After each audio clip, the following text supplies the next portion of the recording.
Papúa Nueva Guinea, 1942-1943. La batalla por Puerto Moresby.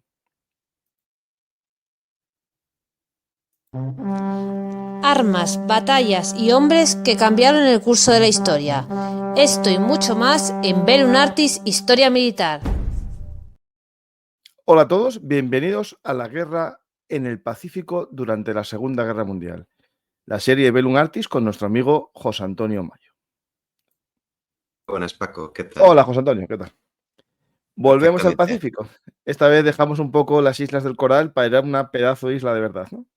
Correcto. Hoy nos vamos seguramente no. De hecho, la segunda isla más grande del planeta, si no contamos a Australia como isla, sino como continente o subcontinente. Y nos vamos a Nueva Guinea, una campaña de por sí importante en el contexto de la guerra en el Pacífico, pero poco conocida para el público en general. Si hablamos del Pacífico, pues se nos viene a la cabeza los de siempre. Pearl Harbor, Midway, los cuales todos hemos tratado ya, atención. Tarawa, Iwo Jima, pero Nueva Guinea pasa un poco más, suele pasar más por encima. No solo entre los aficionados, incluso por autores de renombre. Vete a la Segunda Guerra Mundial de Anthony Beevor o a los trabajos de Max Hastings. Y la verdad es que se menciona, se trata, pero un par de páginas, libros más importantes. Son campañas con su importancia.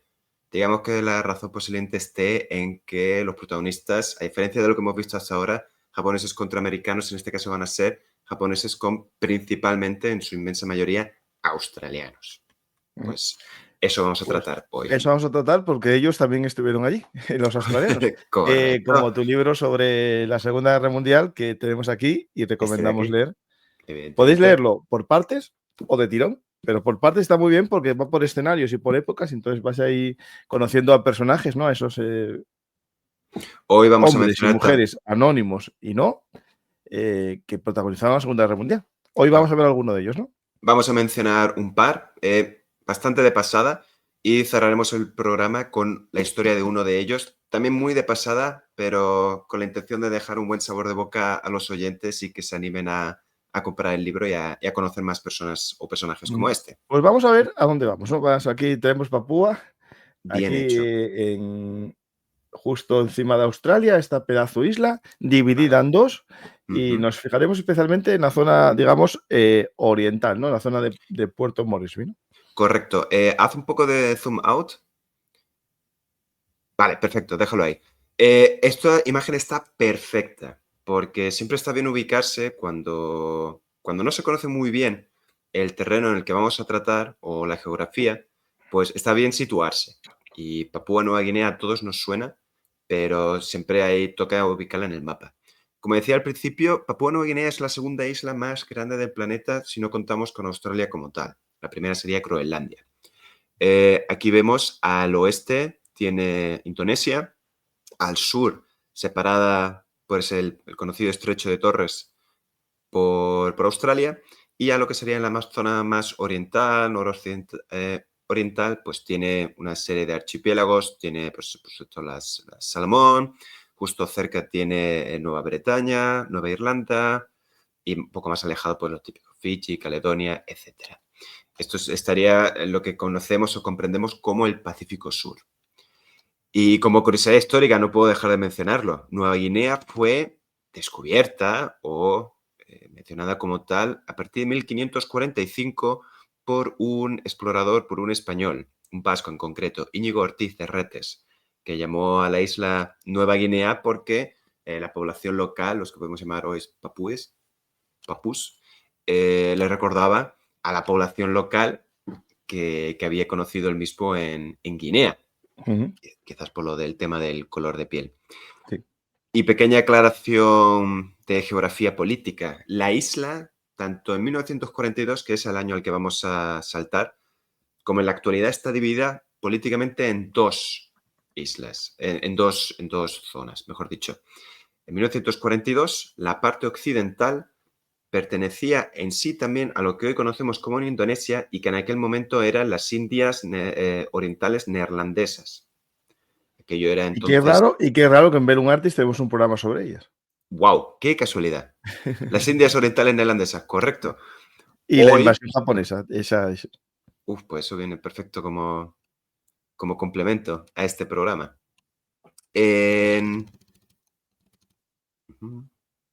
Eso, la isla hoy, o ese tramo de la isla, la parte occidental de Nueva Guinea, pertenece todavía hoy a lo que hoy conocemos como Indonesia, que en su momento eran las Indias Orientales Neerlandesas, y la parte occidental, pues actualmente es un país independiente.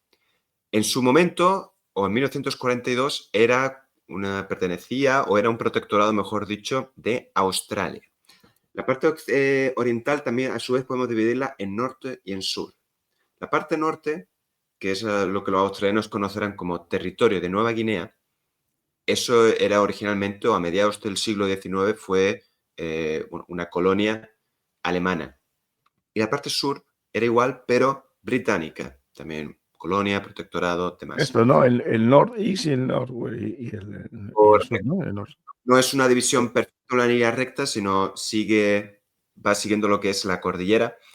Ahora hablamos de ella. Pero los alemanes perdieron este territorio a finales de la Primera Guerra Mundial y los británicos perdieron el interés en esta ya a principios del siglo XX. Por lo tanto, tanto el norte como el sur va a acabar perteneciendo, mejor dicho, bajo el protectorado de Australia. Era el territorio, el norte era el territorio de Nueva Guinea, la parte sur era el territorio de Papúa, todo junto va a ser territorio de Papúa Nueva Guinea, que es el nombre actual que recibe el país, Papúa Nueva Guinea. Y la isla en sí es Nueva Guinea o Papúa. La parte occidental, la parte que hoy en día pertenece a Indonesia, se conoce como Nueva Guinea Occidental. Bueno, dicho esto, la isla tiene una curiosidad así en el tema de relieve, geografía, física. La isla hemos visto que es ciertamente alargada.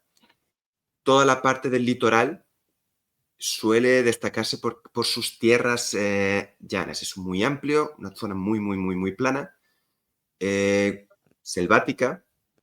Y luego ya todo lo que es el interior de la isla, de una punta a otra, destaca por una grandísima y continua cordillera. Es una cordillera detrás de otra, fíjate, toda esta zona. Con elevaciones que llegan a los 4.000 metros. Estamos hablando que la zona más alta en todo el Pacífico la encontramos aquí, en Nueva Guinea.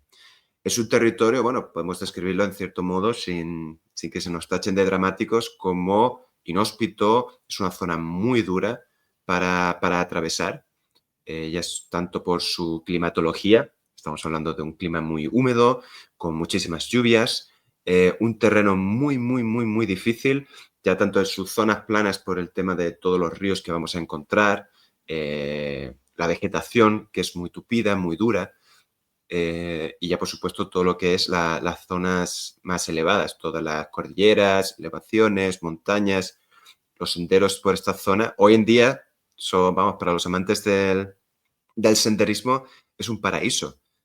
Para una campaña militar en la que tienes que, sin carreteras, teniendo que llevar todo a cuestas, pues era una auténtica pesadilla.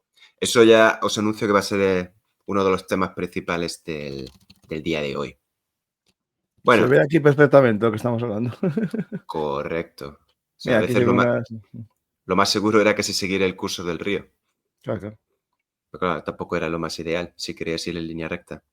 Bueno, presentado la isla a nuestros oyentes y espectadores, vamos a retrotraernos hasta principios de 1942. El último programa tratamos Guadalcanal. Ya hemos hablado también en otros de la batalla del Melcoral. Hoy las vamos a mencionar, pero de pasada. Estamos a principios de 1942, los japoneses están lanzando su Blitzkrieg en el sudeste asiático, pero no olvidemos que también están atacando ciertos puntos del Pacífico. Filipinas vendrá, Indonesia también, en busca de las materias primas, y todo lo que es este Pacífico Sur, la zona de Nueva Guinea, Nueva Bretaña, Salomón, pues también está en el radar japonés. Los japoneses tienen en el Pacífico, entre el central y el sur, tienen una base aeronaval muy importante que es la base de Truk. Ya la hemos mencionado también en varias ocasiones, pero en orden, en la búsqueda de intentar asegurar por lo menos todo lo que sería su flanco sur, hay que empezar a apuntar a toda el área del Pacífico Sur. El punto más interesante y más fácil de capturar en aquel momento y por el cual los japoneses se interesan es la base de Rabaul. Si vemos un mapa de Rabaul, esta se encuentra en la isla de Nueva Bretaña al norte. Es una cala profunda, perfecta para que los barcos atraquen. Cuenta también con una pista, con un aeródromo, lo cual es lo que necesitan los japoneses, es por lo que se va a estar desarrollando la lucha en el Pacífico a lo largo de esta campaña. Un sitio donde poder atracar barcos y, sobre todo, con espacio suficiente para poder crear o recuperar alguna pista aérea. Rabaul, en ese sentido, es perfecto. Y cuando hablamos de la campaña del Pacífico, sobre todo en el Pacífico Sur, desde el 42 hasta prácticamente el 44, el Rabaul siempre es un nombre clave. Aparece continuamente. La mencionamos bastante en el programa de Guadalcanal y no es para menos. Y hoy, aunque no es la protagonista, hoy nuestra protagonista va a ser en su inmensa mayoría Puerto Moresby. Rabaul va a tener una importancia vital en lo que es la campaña del Pacífico Sur. Los japoneses la van a capturar en enero del 42. Van a realizar desembarcos tanto en Rabaul como en la isla más al norte, que es Nueva Irlanda, y la van a capturar sin apenas resistencia. Sin apenas resistencia porque el pequeño contingente que tienen los australianos allí, porque no lo he mencionado, pero Nueva Bretaña, Nueva Irlanda, incluso la isla de Bougainville, la Salomón, esta formaba parte también de este territorio de Nueva Guinea, este protectorado australiano, y por ello cuenta con una serie de guarniciones escasas, porque hasta aquel momento, los australianos estaban básicamente batiendo el cobre en el norte de África, más que en el Pacífico. Todos estos soldados, todos estos contingentes, esta fuerza armada australiana acabará volviendo en su inmensa mayoría al Pacífico para defender su nación. Pero como digo, esta guarnición son alrededor de unos 1.500 combatientes australianos. Ellos van a presentar una línea defensiva en otro sitio donde se esperaba que se realizaran los desembarcos. Sin embargo, los japoneses van a entrar directamente en el puerto de Rabaul y la van a capturar.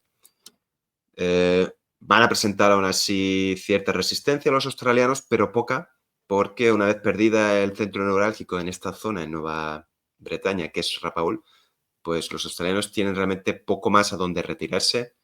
No cuentan con suministros, no han realizado ninguna planificación con la intención a lo mejor de presentar una guerra de guerrillas en el futuro. Unos pocos australianos sí se van a ir a la selva, acompañados por fuerzas locales, y son los que van a ser los famosos Coast Watcher, por lo menos en estas islas. Pero esto van a ser una minoría, aquellos que conocían más el terreno, que habían vivido más tiempo allí y demás. La inmensa mayoría venían de la propia Australia y no estaban tan familiarizados con el terreno. Van a retirarse al sur con la esperanza de que los puedan rescatar, que los puedan llevar de regreso a Australia, pero en aquel momento la Armada Australiana no tiene la capacidad para realizar una operación de rescate, y salvo algún que otro navío así suelto que va a venir precisamente desde el norte de Nueva Guinea, pues la inmensa mayoría van a tener que acabar, haciendo tripas corazón y entregándose a los japoneses. El destino de estos va a ser bastante triste. Al final van a hacer unos 1.000 prisioneros. 80-85% van a ser combatientes, el resto civiles que no habían podido ser evacuados a principios de enero. Van a ser, como digo, capturados por los japoneses, separados en grupos. Y todos sabemos lo que hacen los japoneses con sus prisioneros. Va a haber alguna que otra pequeña masacre, por eso de el poner a prueba la calidad de las bayonetas en sus rifles. Y el resto pues van a ser al final evacuados por los propios japoneses. No sé realmente si su intención era llevarlos a la propia Japón o llevarlos a Manchuria o otro enclave japonés, pero el caso es que tienen la mala suerte de que el buque de transporte donde los llevan, una vez que están a la altura de Luzón, estoy hablando de memoria, julio, creo que más bien por junio del 42, cuando el navío está a la altura de la isla de Luzón en las Filipinas, en el norte de Filipinas, pues va a ser avistado por un submarino norteamericano que lo va a torpedear pensando que era un buque de transporte de tropas japonés. No podía saber de ninguna manera que eran prisioneros aliados. El buque se va a ir a pique y no va a haber supervivientes, tristemente. El caso es que Rabaul es capturada en muy poco tiempo. Y a partir de aquel momento, estamos hablando ya a finales del 42, Rabaul es el principal punto japonés, la principal base aeronaval que van a tener en el Pacífico Sur. Me llaman la fortaleza de Rabaul. Tienes aquí fotos en japonés, mira, te voy a poner, ¿no? El mapa de la fortaleza. Sí, es que lo hicieron tal cual. Aquello era, en su momento, MacArthur a mediados del 42 piensa o tiene el plan de, lo mencionamos en el otro programa, realizar un desembarco anfibio allí con la primera de Marines y otra división más y capturarla. Y claro, aquello tenía una cantidad de... Era realmente una fortaleza, ya sin contar la propia fortaleza física allí, los aeródromos, los aviones que tienen, los navíos, aquello era impenetrable, así de a golpe. Tenías que ir poco a poco, que es lo que acabará pasando, pero de eso ya hablaremos. Ahora mismo, si Rabaul es la principal base, la prioridad es defenderla, empezar a crear un anillo defensivo que le dé cierta estabilidad, cierta seguridad. Esto es lo que se va a ir tratando ya a partir de la primavera del 42. Como parte de esta estrategia, no perteneciente a la misma, pero como parte de esta, aunque sea de manera colateral, los japoneses van a empezar lo que es la invasión de Nueva Guinea, por lo menos todo lo que es la costa norte. Van a irse derecho al Golfo de Guam, y van a capturar 2 enclaves australianos allí, Salamaua y Lae. Van a realizar un desembarco a principios de marzo, el 8 de marzo, de hecho, y no van a encontrar resistencia. Allí lo que había era una pequeñísima, minúscula fuerza australiana que se va a tener que retirar. Y los japoneses van a tomar sin problema el enclave, con la excepción de que 2 días después, y total sorpresa, les pilla totalmente desprevenidos, la aviación norteamericana les va a atacar. La aviación norteamericana, ¿de dónde salía? Bueno, pues el Golfo de Papúa, la parte sur de Nueva Guinea, en la zona norte de Australia, pues se encontraba la Task Force 17. Estaba comprendida por los portaaviones Lexington y Yorktown, los míticos Yorktown, ya está por ahí. Bueno, pues va a lanzar sus aviones, bombarderos y torpederos, acompañados también de B-17 que están en el norte de Australia, y van a atacar, saben, allí la fuerza australiana dio el aviso, y lanzan un ataque, lanzan un bombardeo que pilla por sorpresa a los japoneses y les va a causar, 130 muertos, doble de heridos, 3 barcos de transporte de tropas hundidos, bastante daño en materiales en tierra de lo que ya habían desembarcado los 2 primeros días, tanto en Lae como en Salamaua.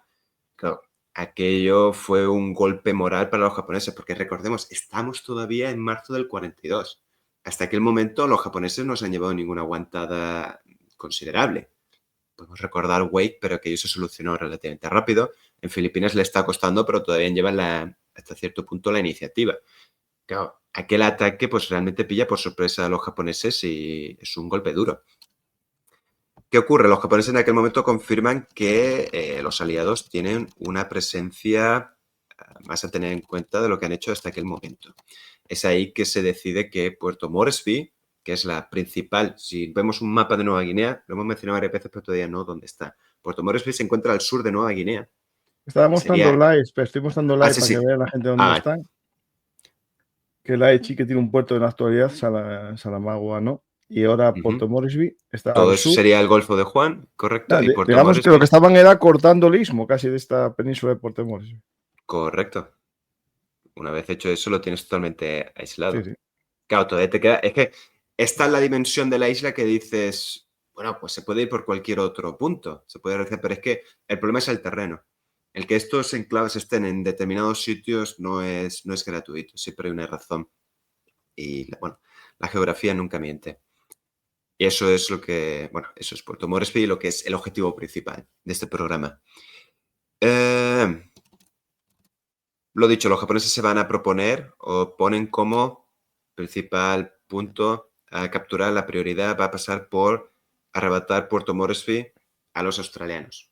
Sí. En aquel momento el miedo era si caía Puerto Moresby, los japoneses poco menos que iban a tener un punto desde donde lanzarse a Australia. Esto ya lo hemos mencionado en varios programas. Japón no tenía posibilidad alguna, ni material, ni física, ni incluso diría moral, para capturar Australia.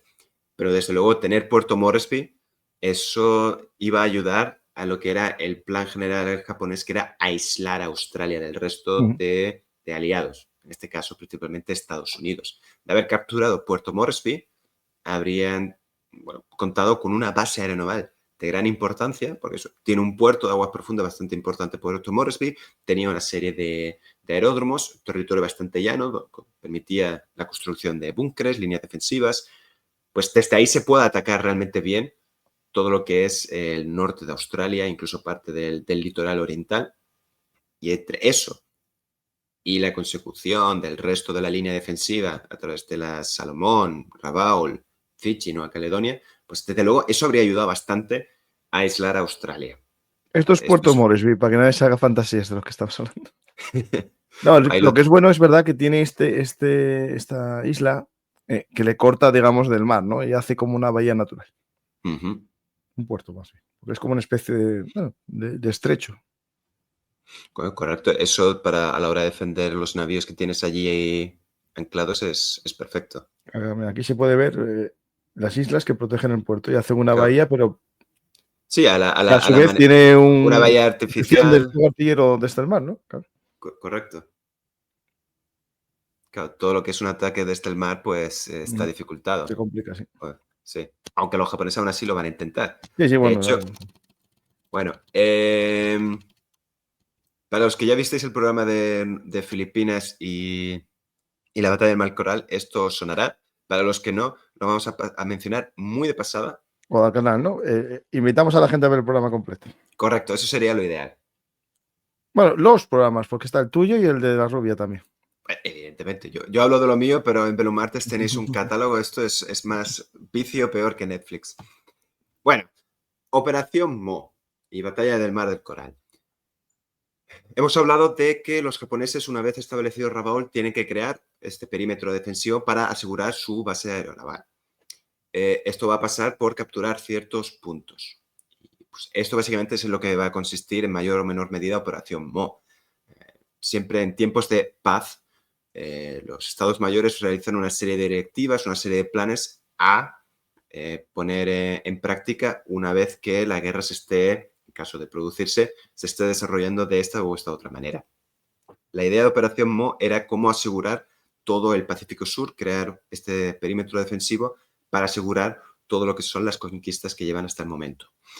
Operación Mo es un plan bastante complejo, son distintas operaciones, no vamos a entrar en detalle, pero sí lo que nos interesa es que a principios de mayo los japoneses van a ocupar Tulagi, que es esta pequeña islita al norte de Guadalcanal. Pues desde la costa de Guadalcanal se ve perfectamente la isla, de lo cerca que está. Y una semana después debía realizarse un desembarco anfibio en Puerto Moresby y capturarla a más tardar el 10 de mayo.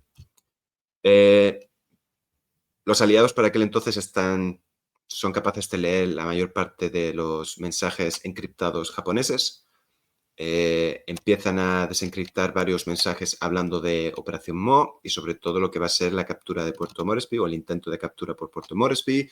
Van a emplear 2 portaaviones, Shokaku y Zukaku, tantos navíos, tantas tropas a desembarcar y ya están partiendo desde Truk, Rabaul, dirección. Saben lo que va a pasar y no es extrañar que les estén esperando cuando desembarquen en Tulagi. No directamente en Tulagi, pero la flota norteamericana, con el Yorktown y el Lexington allí presentes, pues van a atacarles desde el aire. Los aviones de los 2 portaaviones van a atacar los desembarcos japoneses en Tulagi. Les van a causar bastantes bajas y esto ya pone de aviso a los japoneses. La flota, la escolta que iba a ser empleada para realizar los desembarcos en Puerto Moresby, ha de desviarse al Mar del Coral para encontrar a esta flota enemiga que no se esperaba, por lo menos que no se esperaba tan pronto. La idea era que una vez capturado Puerto Moresby, eso atraería a parte de la flota americana y para eso pues se les podría hacer frente y ser posible destruir.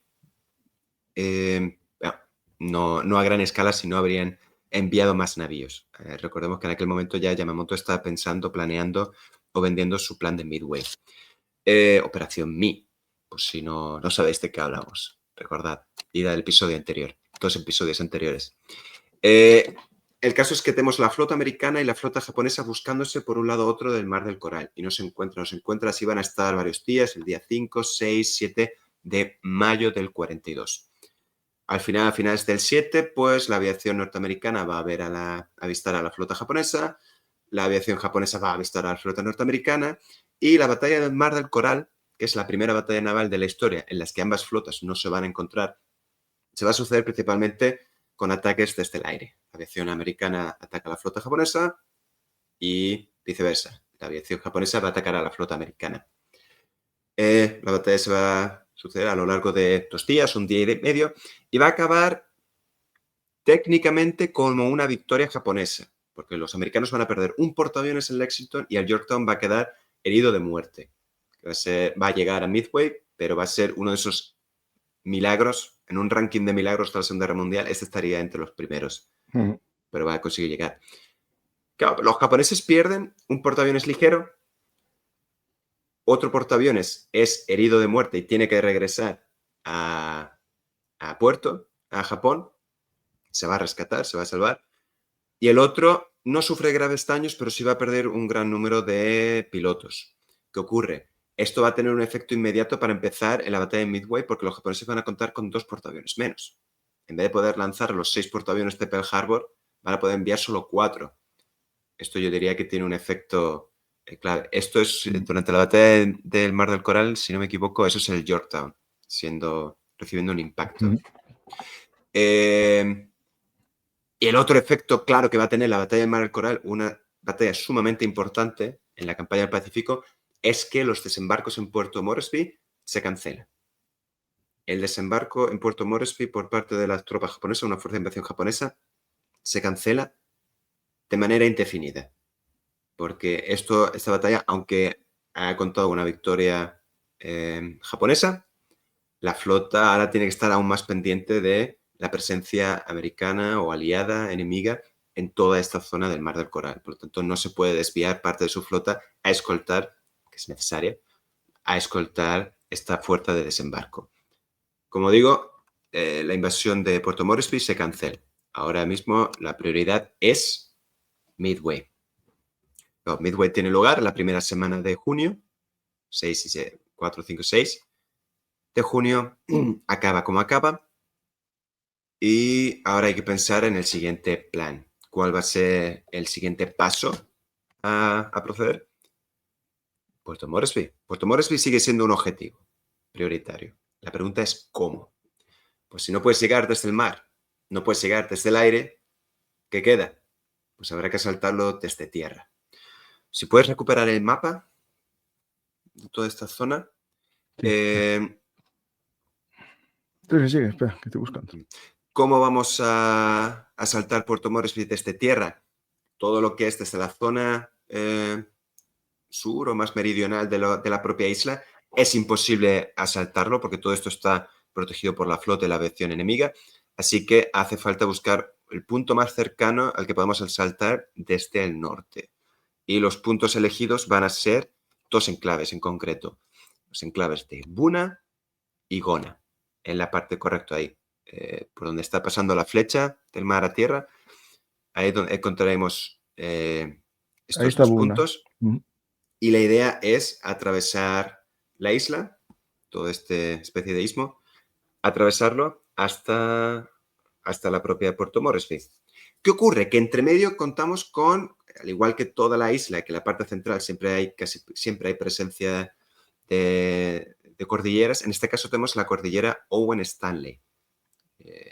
Como digo, tienes que pasarla por allí para poder llegar a Puerto Moresby. En la parte norte de esta cordillera, de la Owen Stanley, hay un pequeño poblado, sin mayor importancia, salvo contar con una pista aérea y un par de casamatas, llamado Kokoda. Los japoneses van a saltar Buna y Gona para establecer una cabeza de playa y avanzar hasta este punto de Kokoda. ¿Por qué es importante esta Kokoda? Aparte por esta pista aérea que tiene, que va a ser vital para la hora de recibir suministros. Es porque lo veo todo tan pixelado que no te... Puede ser esta, porque está justo enfrente de Buna. Puede ser. Sí, va a ser esta, mejor. Mira, y tiene puestos de artillería de la Segunda Guerra Mundial, mira. Bueno, el caso es que en Kokoda comienza el famoso sendero de Kokoda, que es una ruta terrestre, una ruta de montaña realmente. Lo que llamarlo ruta es ser muy generosos, o sendero. Es un camino casi más natural que otra cosa, que va atravesando todo lo que es esta cordillera hasta bajar a Puerto Moresby. Son técnicamente unos 160 kilómetros de auténtico infierno entre montañas, ambiente selvático, elevaciones continuas. Y si recordamos, este mapa va a ser clave, que no desaparezca, o tenlo a mano, porque voy a tirar de él bastante.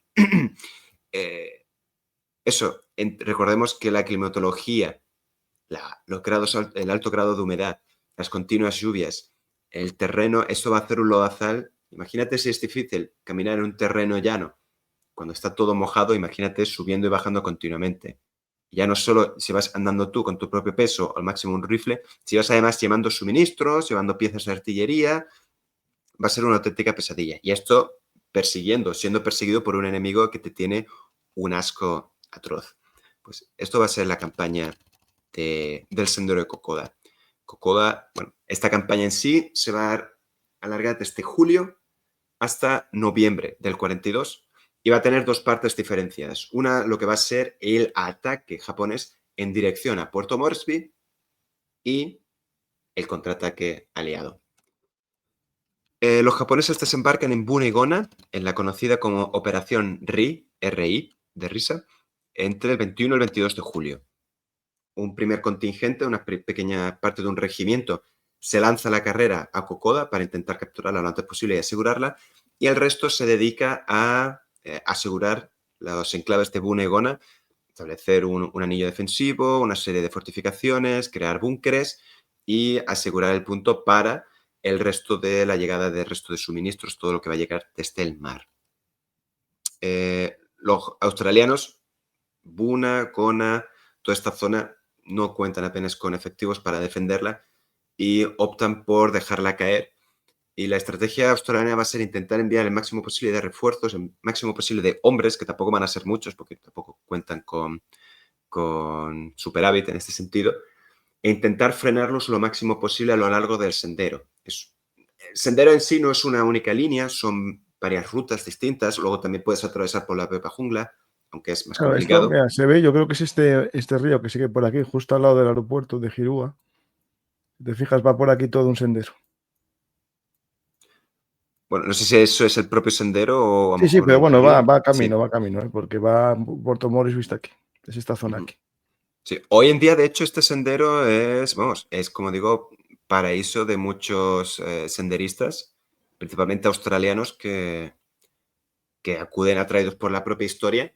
Muchos a lo mejor tuvieron allí a sus abuelos y hoy en día, cada año, 4.000, 3.000, 4.000, 5.000 personas pueden hacer este sendero sin problema, a pesar de la climatología de Nueva Guinea. Pero bueno, es bastante bonito. Si uno busca fotos, desde luego se hace atractivo a la vista. Como digo, una parte va a asegurar la cabeza de playa de Bunegona y el resto van a avanzar hasta Kokoda. Los australianos, la poca presencia que tienen allí, pues ya van a hacer acto de presencia a los pocos días. El 23 de julio ya se dan comienzo los primeros enfrentamientos. Y esta parte de la campaña, luego igual para la viceversa, se va a suceder siempre de la misma manera. Y es para que nos hagamos una idea, porque voy a ir bastante deprisa para que el oyente, el espectador, tenga una idea de cómo se sucede esto. Los australianos defienden un punto, llámalo X. Los japoneses llegan hasta allí. Dependiendo de la fuerza que tengan en aquel momento los australianos, lo bien situados que estén, pues van a resistir mayor o menor tiempo el envite japonés. Los japoneses van a lanzarse de frente. Fíjate qué preciosidad. Dime que no quieres ir allí bueno, sí, es guapo, a sufrir. Pero a sufrir no, a pasarlo bien, Bueno, los japoneses van a intentar choques de frente, van a intentar atacar por los flancos y los australianos van a resistir siempre, dependiendo, como digo, de la fortaleza, de la fuerza que tengan en aquel momento y del peligro de verse rodeados. Al final van a acabar siempre retrocediendo y también dependiendo de la velocidad con la que retrocedan, lo bien que esté pensado o planeado esta nueva línea defensiva en su retaguardia, pues, y la velocidad con la que lleguen los japoneses, pues resistirán igualmente más o menos tiempo. Así es como va a ser. Toque, otro toque, otro toque, otro toque, así continuamente. Habrá enfrentamientos de mayor nivel porque los japoneses y australianos hayan conseguido mayor fuerza, o porque el combate sea más duro, o porque la situación, el terreno donde se encuentren de pie a un enfrentamiento algo más sencillo para el ataque o para la defensa. Bueno, el caso es que los primeros enfrentamientos se empiezan a partir del 23 de julio a la altura de un poblado llamado Awala. los australianos presentan ahí su defensa, pero van a acabar retirándose. El principal enfrentamiento va a tener lugar en un lugar llamado Oibi, es un nombre importante. Y aquí... ¿Con H o sin H? Sin H. Oibi con V de Victoria. Durante esta batalla surge la leyenda del capitán Sam Templeton. Sam Templeton era un capitán del ejército australiano, veterano, y esto los que dirige allí, él tiene allí una unidad a su mando, y bueno, es de los que organiza la defensa de Oibi, hasta que finalmente los japoneses la capturan. Asaltan el día 26, toman varios prisioneros, entre ellos este capitán Sam Templeton. Al ser el oficial de mayor graduación que captura a los japoneses, pues evidentemente da comienzo su interrogatorio. Los japoneses necesitan inteligencia para saber con cuántos se están enfrentando, dónde están, qué situación están, con cuántos suministros cuentan, etc. El teniente coronel Hatsuo Tsukamoto, comandante del 144 Regimiento, que es el que está llevando este primer ataque, esta primera avanzadilla, hasta que llegue el resto de la fuerza, pues interroga él mismo a Templeton y este se resiste, lo que hace que Tsukamoto pues empiece a perder la paciencia.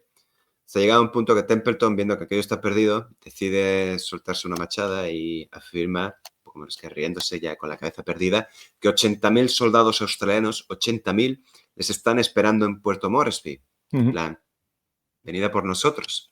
Claro, ciego de la ira, Tsukamoto pues coge su katana, se enfunda, se envaina y, bueno, corta la cabeza a Templeton, lo ejecuta allí mismo. En honor a al capitán Templeton, pues algo más al sur, un enclave también bastante importante de esta ruta, de este sendero de Kokoda, pues va a recibir el nombre del cruce de Templeton. Allí, cuando los aliados lancen su contraataque a partir de octubre, pues va a haber una batalla bastante de las más importantes, va a tener lugar allí. Bueno, entre el 28 y 29 de julio es la batalla por Kokoda. Los japoneses la capturan con relativamente facilidad y los australianos se retiran al sur. Los japoneses se lanzan a su captura, los buscan y los australianos contraatacan. Aquí tenemos una foto de Templeton. En Australia es una leyenda, aunque no recibió ninguna Cruz Victoria ni nada, pero bueno, su historia es conocida en Australia, por lo menos. Los japoneses se lanzan persiguen a los australianos. Estos lanzan un contraataque con la intención de recapturar Kokoda. Y es un ataque así en varios frentes, con varias puntas de ataque. Una de estas puntas sí va a llegar a Kokoda, sí va a recapturar el aeródromo porque está defendido por poco menos que un pelotón. Pero claro, el resto del ataque australiano no va a llegar. De hecho, va a tener que retroceder. Y estos, ante el peligro de verse rodeados, pues también van a tener que retroceder, pero claro, no pueden volver por donde han venido porque tienen ahora mismo ellos tienen a los japoneses entre medio. Así que tienen que perderse por la jungla. Y bueno, pues milagrosamente acabarán llegando hasta el poblado de Deniki. Y allí y de Deniki hasta Isuraba. Y allí se van a retirar y se van a trincherar. Ya estamos a principios de la segunda semana de agosto. Y allí los australianos se van a hacer fuertes. Los japoneses, sorprendidos por la resistencia australiana, deciden no seguir el ataque. Se sitúan entre Kokoda y Deniki y van a esperar a la llegada de refuerzos que llegarán para la última semana de agosto y van a esperar antes de continuar el ataque. Y ahora vamos a hacer un pequeño salto. Voy a necesitar otra vez el mapa, por favor, porque ya hemos hablado de Puerto Moresby, hemos hablado del sendero de Kokoda, Puna, Gona y cómo los japoneses van a avanzar por tierra. Pero también hay otro enclave aquí bastante interesante en la parte más oriental de este tramo de Nueva Guinea, desde donde los japoneses piensan ayudar a este avance en medida de lo posible desde el aire. Y es, si haces zoom a la parte más oriental, vamos a ir a la bahía de Milne. Si todo lo que era la captura de Puna Gona y el avance por tierra, correcto, hasta Puerto Moresby era operación RI, de Risa, pues esta va a ser operación RE. Operación Re va a ser el desembarco de una cantidad de tropas japonesas y van a capturar esta bahía. Es una bahía bastante profunda, perfecto para situar ahí navíos pesados, y también cuenta con un aeródromo que el propio MacArthur había ordenado construir alrededor de junio del 42. Ahí, ese mapa es perfecto. La parte más occidental, eso es todo, tierras planas, llanos, todo eso se ha despejado desde junio del 42 y los aliados empezaron, los americanos, ingenieros americanos y australianos empezaron ahí a construir primero una pista aérea y luego empezaron de inmediato otras dos. La segunda no va a estar terminada para cuando empiece la batalla, pero la tercera sí. La tercera es casi la más oriental y es cuando los japoneses desembarquen y lleguen, el principal punto donde van a llegar. El 25 de agosto, los japoneses desembarcan en un punto llamado Wagga Wagga. No hay apenas resistencia, por lo menos física, presente allí. Sí van a ser atacados desde el aire, claro. Tienen los aeródromos muy cerca, los ven llegar y desde ahí es relativamente fácil atacarles. Esto va a suponer que todas las acciones, todos los avances japoneses a lo largo de la costa. Fíjate, un momento, haz zoom, por favor. Vamos a enseñar un momento dónde está. Ahí donde tú estás ahora mismo con el ratón es la zona donde se encuentran pues, los aeródromos, toda la propia base aliada. Pero si vas hacia la derecha, perdona, ahí más o menos creo que el punto este que está señalado ahí verde, un poco más al sur, un poco más al este, perdona. O sea, en lo que es el litoral norte, pero toda esa zona ahí es donde van a desembarcar los japoneses. En todo Wagga Wagga. La presencia aérea americana y australiana va a obligar a los japoneses a moverse solo de noche. Pero da igual, lo van a hacer igualmente. Van a avanzar a lo largo de esta línea de costa. Wagga Wagga, Gili Gili, Rabi. Y finalmente van a llegar a la entrada casi del aeródromo número 3. Ahí los australianos se van a hacer fuertes y van a conseguir resistir. No con pocos problemas, pero sí van a conseguir resistir. Piensa que hasta aquel momento apenas hay espacio para maniobras, pero los japoneses están moviéndose por fuerza. Al llegar allí, todo es una zona más extensa, más plana y despejada por completamente de vegetación, de naturaleza, en buena parte. Y cualquier asalto frontal o por los flancos de los japoneses, por los australianos, que son más, los japoneses se han lanzado con apenas 1000 infantes de marina y un par de tanques tipo 95, los Hago, que van a ser utilizados casi al principio de la campaña. Ahí tenemos uno. Los australianos que tienen mayor potencia de fuego, pues van a poder frenar todos estos ataques con relativa facilidad. Desde la facilidad que puedo describirlo sentado en el sofá de mi casa. Van a poder contener a los japoneses. Bueno, hay un pequeño freno, estamos a finales de agosto. Regresamos otra vez al 25 de agosto, pero esta vez a Kokoda. Los japoneses ya reciben refuerzos y van a empezar una nueva serie de ataques que van a acabar obligando a los australianos a retirarse a lo largo de finales de agosto hasta principios de septiembre. Durante una de estas batallas, defendiendo el enclave de Alola, destacamos la historia del soldado Bruce Kingsbury. Bruce Kingsbury era un joven combatiente australiano, veterano del norte de África, de estos muchos que tienen que regresar desde el teatro norafricano hasta el de Nueva Guinea.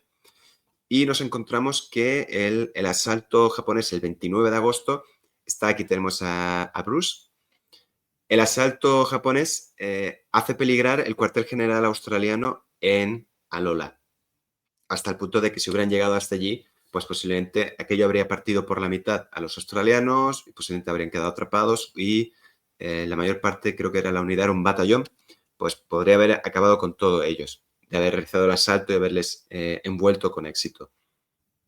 La situación es crítica y como tantas y tantas otras veces en la historia, a lo largo de una batalla, hay veces que el destino de esta se decide por la acción de un hombre o de una persona. Por iniciativa propia, Bruce, viéndose perdido, cogió su ametralladora ligera Bren y a lo loco, se lanzó al ataque para contrarrestar el propio ataque que estaban sufriendo en aquel momento por parte de los japoneses. ¿Qué ocurre? Esta acción es imitada de inmediato por otros compañeros suyos que se encontraban con él. Y la acción de este ahora pequeño grupo que se está lanzando al ataque es imitada por casi todos los que están en esa zona. ¿Qué ocurre? Aquello pilla por sorpresa a los japoneses y les obliga a retroceder. Sufren bajas porque estos están abriendo fuego mientras marchan. Y esta acción, esta pequeña acción aislada, consigue salvar el cuartel general del batallón y, por ende, el propio batallón.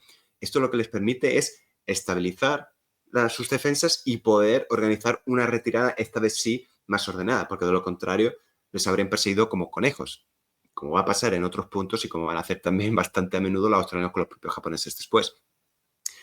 Claro, esta acción de Bruce Kingsbury acaba para el mal, como otras tantas veces, ya que durante el propio ataque, ciego de la ira, de la emoción, de la adrenalina del momento, pues no puede ver a un francotirador japonés que le alcanza en la cabeza y muere, sino al instante, al poco. Por esta acción, Bruce va a recibir la Cruz Victoria, siendo el primer australiano en ganarla por una acción en el sur del Pacífico, defendiendo su propio terreno, su propia nación, que era Australia. Los australianos empiezan a retirarse de manera ordenada, empiezan a establecer así poco a poco una guerra de guerrillas improvisada, golpes de manos así pocos que acompañan al avance japonés. El suelo, como hemos dicho ya antes, es fangoso, resbaladizo, las lluvias constantes, no para de llover. Por las noches, debido a que están a alta altura, hace frío. Durante el día la humedad apenas te permite respirar, la ropa se empieza a pudrir, la comida está en mal estado. Y esto último me lleva a mencionar algo. A ver, para principios de septiembre llegan a Templeton Crossing, el cruce de Templeton, y los australianos se dirigen hasta Miola. De ahí está Efoggy. Para el 5 llegarán a Efoggy, donde se van a trincherar de nuevo.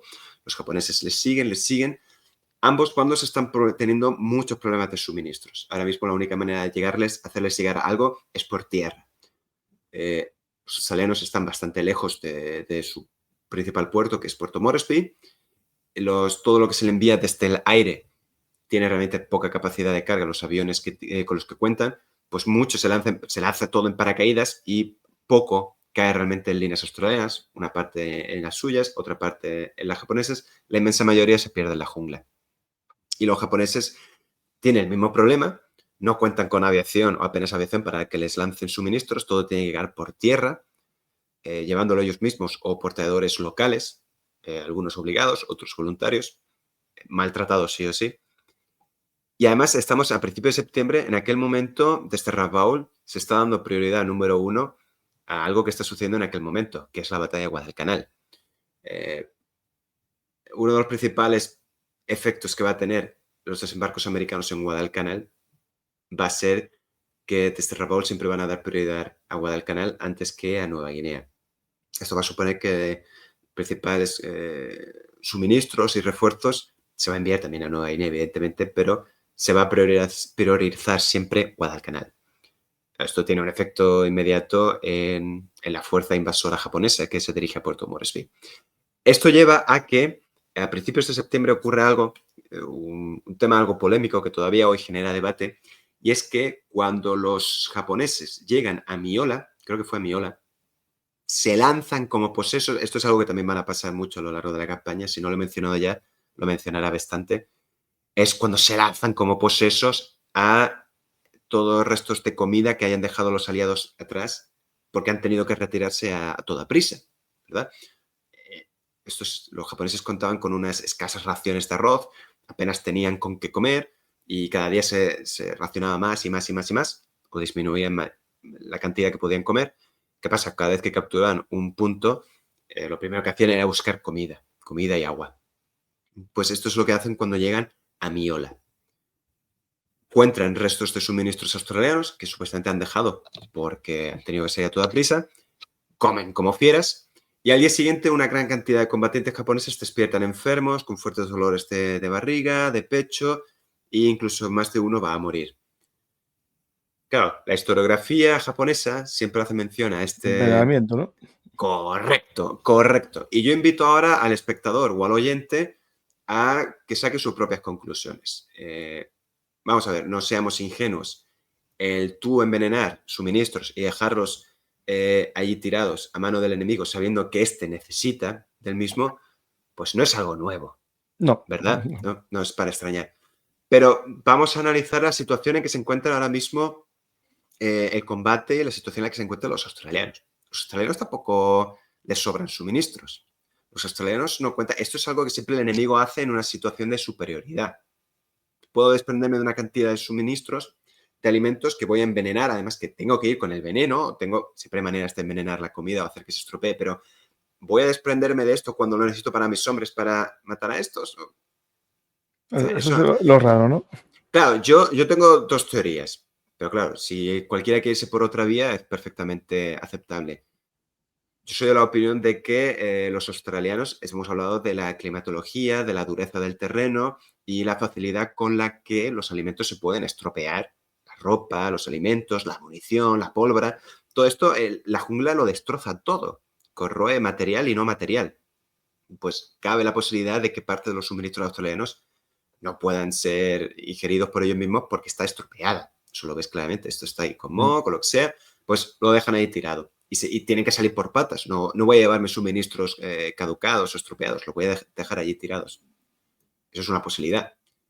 Si además algún oficial piensa, oye, no los tiréis tampoco, los escondáis, dejadlos a plena vista. Pues eso es una posibilidad, ¿no? Un plan así imprevisto. Dice, oye, ya que no vamos a aprovecharlo y no lo vamos a ver con nosotros, pues lo mismo hay suerte y los japoneses se lo comen. Y lo mismo les sienta mal y esto nos da un poco de tiempo. Yo diría que la cosa va más bien por ahí. Pero bueno, lo dicho, estos son los hechos, que cada uno saque sus propias conclusiones. Los japoneses tienen claro que fue una treta australiana para acabar con ellos. Hombre, también hay una posibilidad, que cuando llevas mucho tiempo sin comer, si comes demasiada grasa te pones malo también. Es que esa es la cosa, esta gente lleva... Eso le pasó a los que estaban en los campos de concentración. Cuando llegaron los soldados alemanes, a los primeros les dieron comida y murieron del cambio. Sí, los soldados americanos que tenían que volver a encerrarlos para evitar la propagación de enfermedades, no podían darles apenas alimentos porque si no, es que los mataban. Yo también lo veo esa posibilidad de que los alimentos a lo mejor no estuvieran necesariamente estropeados, pero sí bueno, imagínate cómo estás cuando estás muriéndote de hambre, pues a la velocidad a la que vas a comer, la cantidad que vas a comer y el efecto que eso va a tener en tu sistema. Bueno, dejamos momentáneamente Kokoda, regresamos a la bahía de Milne, brevemente, a finales de agosto, el 31, con ya refuerzos llegados a Wagga Wagga y llegados a la altura del aeródromo número 3, pues los japoneses van a lanzar un nuevo, último y desesperado intento de capturar el aeródromo y por ende el resto de la base australiana y americana. Van a lanzar ataques frontales, cargas Banzai, van a intentar flanquearlos. Los australianos están bien dispuestos, están bien situados y van a rechazar todos los ataques. Así, a lo largo de todo el 31, se va a producir una auténtica masacre de japoneses. A la mañana siguiente va a ser como después de la batalla del río Tenaru, que todo estaba cubierto de cadáveres japoneses, pues en este caso va a pasar igual. Los japoneses ya no cuentan con fuerzas suficientes para intentar un nuevo ataque. Los hombres están desmoralizados, heridos, enfermos. Las enfermedades, no lo hemos mencionado, pero las enfermedades, imagínate un lugar con tanta humedad, con esa climatología, eso es un campo de enfermedades, malaria, tifus, no os podéis hacer disentería, evidentemente. Los japoneses se ven obligados a retirarse. A lo largo de la primera semana de septiembre, pues van a retroceder, abandonan Rabi, cruzan el río Gama, que está al este de Rabi, hasta Wagga Wagga. Allí establecen una pequeña improvisada línea defensiva a los japoneses para permitir que sus compañeros sean evacuados. Hasta para el día 6 retrocede esta línea defensiva hasta un punto llamado Egibai y allí terminan de ser evacuados lejos del acoso enemigo, de la aviación y de las unidades terrestres. Y es aquí, 6-7 de septiembre de 1942, que termina la operación Re, siendo un gran fracaso para los japoneses. Es se cuenta entre los grandes fracasos de la campaña o de los primeros grandes fracasos japoneses, porque hasta aquel momento, bueno, están luchando en Guadalcanal todavía, han tenido aquí la derrota en Midway, evidentemente, pero una operación de un desembarco anfibio donde los japoneses no logran su objetivo y además son expulsados, es la primera vez que pasa en la guerra. Por lo tanto, esta es una derrota dolorosa. Buena parte de la culpa es la pésima inteligencia con la que contaban los japoneses en aquel momento y creían que esta zona estaba menos protegida, como había estado, por ejemplo, Laes, Alamaua, Puna, Kona, Rabaul. Claro, no contaban con una presencia enemiga tal. De hecho, los defensores eran más que los atacantes. Mal, para empezar. Y bueno, esto va a tener un efecto clave. Regresamos a Kokoda. Seguimos en septiembre del 42. La campaña sigue igual como hemos mencionado antes. Los japoneses presionando, los australianos resistiendo y retrocediendo en la medida de lo posible. Va a haber una serie de enfrentamientos bastante duros en Mission Ridge, en Brigade Hill, en Menari. Ya Foggy la habían capturado en su momento. Por la zona de Ioiribaiwa, ahí va a haber un enfrentamiento mucho más duro. La situación va a quedar en tablas. Estamos a mediados de septiembre. Los japoneses no consiguen hacer retroceder a los australianos consiguen resistir, pero no echan a los japoneses. Y es hasta el 16 de septiembre que los australianos se ven en la obligación de retroceder simplemente porque su línea de suministros no llega hasta ahí y están en una situación desesperada. Tienen que volver a retroceder hasta el punto de... Un momento, ¿cómo se llama este punto? Ioiribaiwa es donde se produce este ataque. Un momento. ¿Y ahora? ¿Cómo se dice el punto? El enfrentamiento a mediados de septiembre se llama Ioiribaiwa. ¿Iori? Sí, en el mapa que tienes está mal escrito, pero es Ioiribaiwa. Y al sur de este hay otro punto, otro enclave que es Imita Ridge. Ahí es donde se van a... Imita Ridge lo tengo, sí. Sí, ahí este es el último punto donde los australianos van a resistir a los japoneses. A partir de este punto, los australianos no van a retroceder más. Y a partir de este punto, bueno, realmente Ioiribaiwa, que es donde llegan los japoneses no van a avanzar más hasta ese punto. Vuelvo a hacer hincapié en la pésima, terrible, jodidísima situación en la que se encuentran los japoneses. Los suministros no llegan, los hombres están enfermos, heridos, la moral está por los suelos. Ahora mismo el único que está llevando la iniciativa es el comandante de esta unidad de invasión japonesa, que es el general Hori Tomitaro. Él es el que está levantando a los hombres, les está impulsando a seguir, predica con el ejemplo, es un auténtico líder este hombre. Podríamos calificarlo también como un criminal o como un héroe. La típica diatriba siempre en la guerra. Quedan unos 25 kilómetros, 20 de la ciudad. Claro, es que ya no sé si podrían verlo desde la altura, pero ya se sentía que Puerto Moresby estaba ahí cerca. Lo tenían a mano. A pesar de lo crudísimo que la situación en la que se encuentra, cada vez queda menos. Pero ¿qué ocurre? Que a mediados de septiembre, al final, para el 20 y pico de septiembre, Hori Tomitaro recibe una orden del alto mando del 17º Ejército, que es la principal unidad que está dirigiendo las unidades terrestres en toda esta zona del Pacífico Sur. Están presentes en Guadalcanal, también en Nueva Guinea. Su general, el Hyakutake Karukichi, que ya hablamos de él brevemente en Guadalcanal, o por lo menos lo mencionamos, ordena a Hori Tomitaro, bajo sorpresa de y asco, retroceder. Ahora mismo el mayor miedo de Rabaul es que los norteamericanos, que están llegando en septiembre, MacArthur está empezando a tener sus primeras unidades, que realicen un desembarco por la zona de Bunegona y les atrapen y capturen sus cabezas de playa. La prioridad ya no es Puerto Moresby. Ahora mismo la prioridad es defender Kokoda, hacerse fuerte en Kokoda y sobre todo defender Buna y Gona. No perder esas cabezas de playa de ninguna de las maneras. Claro, el general Hori, que en un principio se niega, después de todo lo que han sufrido, de la cantidad de hombres que han perdido, la cantidad de combates que han llevado a cabo y además la cercanía. Esto es una situación similar a los alemanes llegando a Moscú. Están ya ahí casi. Uh-huh. Pero no tenían realmente fuerza. Los alemanes están también recibiendo continuamente más refuerzos. Al acercarse más a Puerto Moresby, la línea de suministro evidentemente se acorta. La misma historia de me estoy acercando a mi casa, que es lo que quiero proteger, pero por lo menos la línea de suministro se acorta, como pasaba en el norte de África entre británicos y Rommel. Pues esto es igual aquí.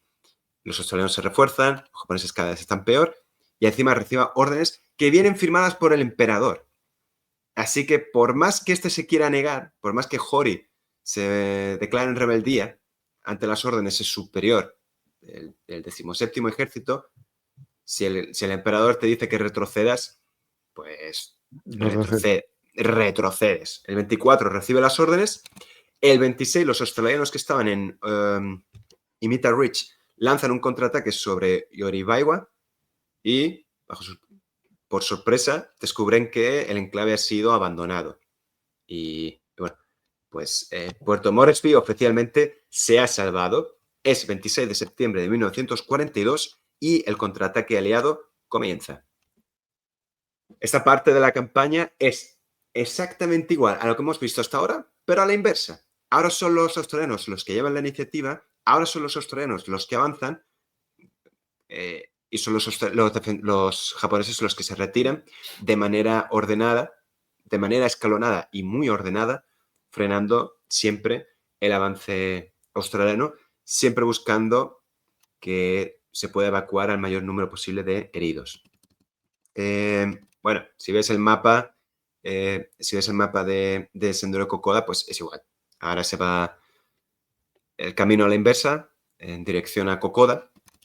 Y bueno, voy a mencionar, y espero que con esto no te desmoneticen el vídeo, durante esta época empieza a darse casos, que se menciona bastante en toda la campaña Nueva Guinea, son casos de canibalismo. Cuando los australianos están llegando a las posiciones que hasta hace un par de días estaban defendiendo los japoneses antes de retirarse, pues empiezan a encontrar cuerpos de compañeros suyos caídos allí 1 o 2 semanas antes, o más, a los que les faltan partes trozos de carne de los cuerpos.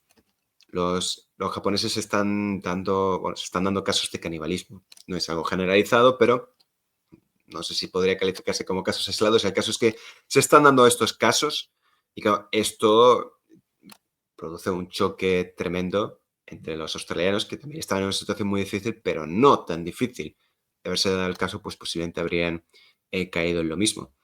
Pero claro, esto no hace sino acrecentar el odio y el ánimo de vengarse de los japoneses.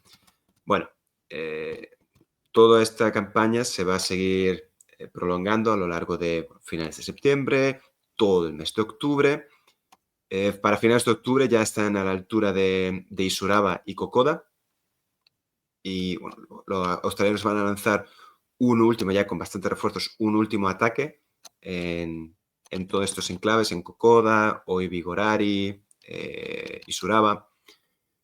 Van a empujar de tal manera a los japoneses que van a romper prácticamente sus líneas. Esto va a suponer que los japoneses, quedándose aislados, van a tener que retirarse casi que por la jungla. Apenas muy pocos van a poder seguir los senderos, muchos van a tener que tirar por las junglas, no muchos conseguirán llegar hasta las líneas japonesas en la zona de Buna y Gona. Y uno de los que va a conseguir huir, pero a duras penas, va a ser el propio Hori Tomitaro, el general, el principal comandante de los japoneses. Y bueno, tengo que mencionarlo. Este va, a la hora de retirarse en dirección a Buna, creo que era hacia Buna, pues va con sus hombres en un pequeño barco, en un pequeño navío, en un bote, pero queda anclado o encalla, así que tiene que coger una pequeña canoa, él solo o con uno más. Pero debido a las fuertes lluvias, el agua se encuentra, no es estable, tiene ahí un afluente torrencial bastante potente. Esto hace que Hori se encuentra enfermo, está agotado, está desmoralizado, no puede más con su vida. La canoa se vuelque y pierde toda esperanza, no tiene fuerza para intentar nadar y acaba ahogándose.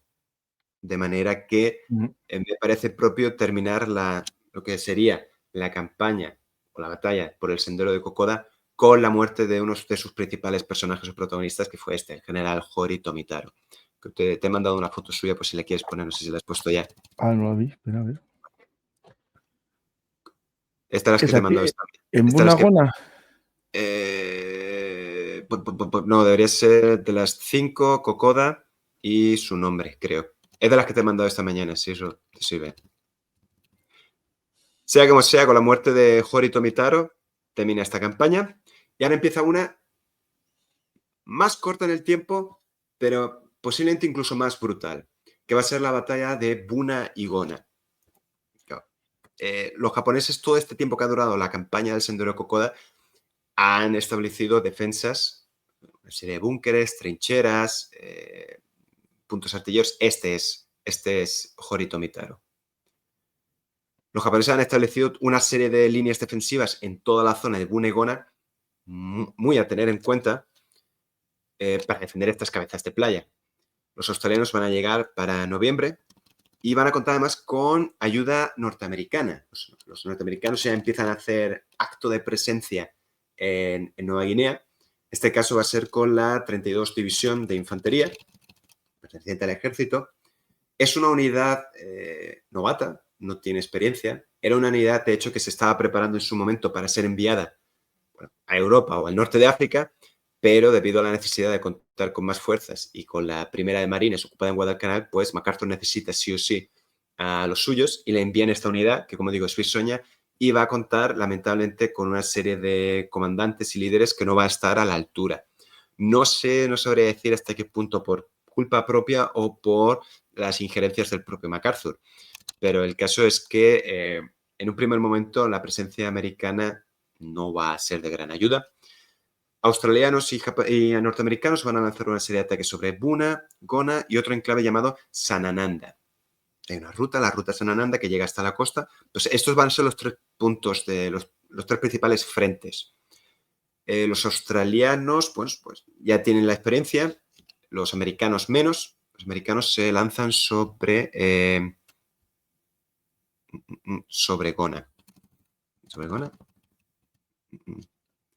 Sí, bueno, sea como sea, los japoneses se defienden con fiereza. Australianos y americanos van a sufrir una gran cantidad de pérdidas intentando capturar estos puntos, pero lo que va a producir más bajas entre los aliados va a ser las enfermedades. Dato a tener en cuenta, creo que esto se nos va a grabar a todos. El ratio de bajas durante la batalla de Buna y Gona va a ser superior al ratio de bajas que van a sufrir los americanos en Guadalcanal. Esto se debe principalmente a lo que hemos mencionado.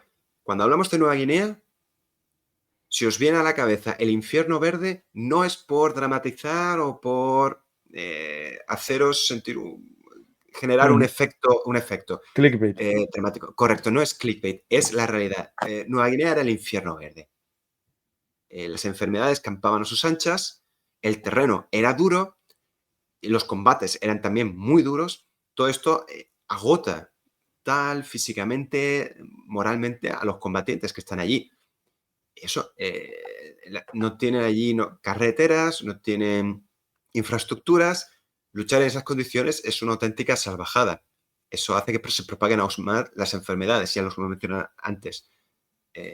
Posiblemente una de cada 4 bajas va a ser por combate, el resto son por enfermedades. Así que haceros la idea. Mencionar también, como curiosidad, los japoneses cuentan allí, aparte de sus defensores, con unos 800 voluntarios takasagos. ¿Quiénes son estos takasagos?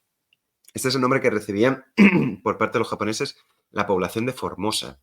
Estos eran voluntarios que se habían presentado para luchar, combatir o incluso como mano de obra de manera voluntaria, como digo, por el ejército japonés. Pertenecían a esa clase, lo que hoy es Taiwán, esa clase de Formosa más pro-japonesa.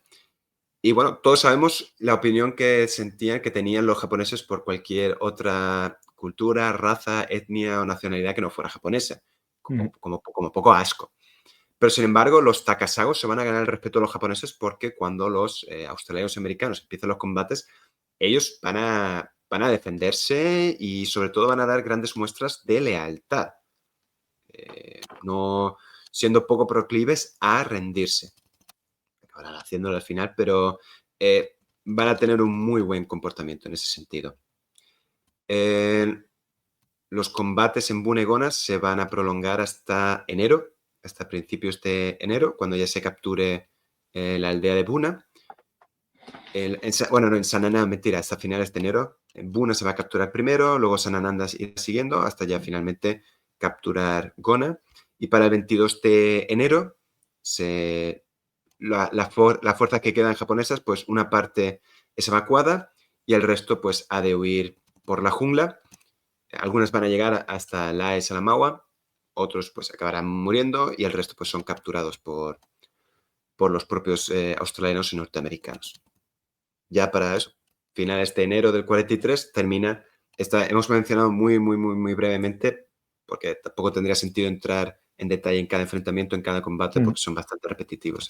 Lo importante es que para finales de enero termina la batalla de Bunagona, una auténtica masacre muy poco conocida en lo que es la Segunda Guerra Mundial y el Teatro del Pacífico, y perdonad que no entre más en detalle, pero había que mencionarla sí o sí.